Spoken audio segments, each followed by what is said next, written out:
ભરૂચમાં મોડી રાત્રે ફાયરિંગની ઘટના બની છે। ગૌશાળા નજીક ફાયરિંગની ઘટના બની છે। ખંડણીની ફરિયાદનો ખાર રાખીને ફાયરિંગ કર્યાની આશંકા છે।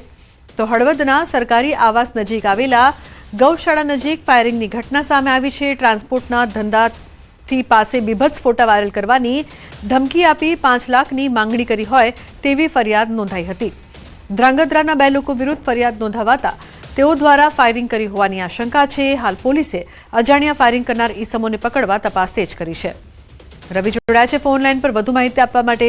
રવિ, શું છે સમગ્ર ઘટના, શું વધુ માહિતી મામલે?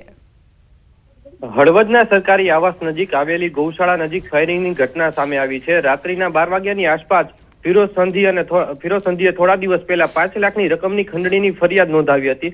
તેનો વેર રાખી ફાયરિંગ કર્યાની આશંકાઓ વ્યક્ત કરવામાં આવી છે।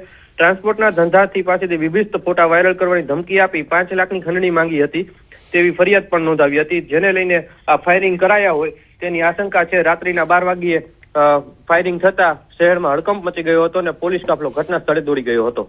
જી બિલકુલ રવિ, આભાર સમગ્ર માહિતી બદલ।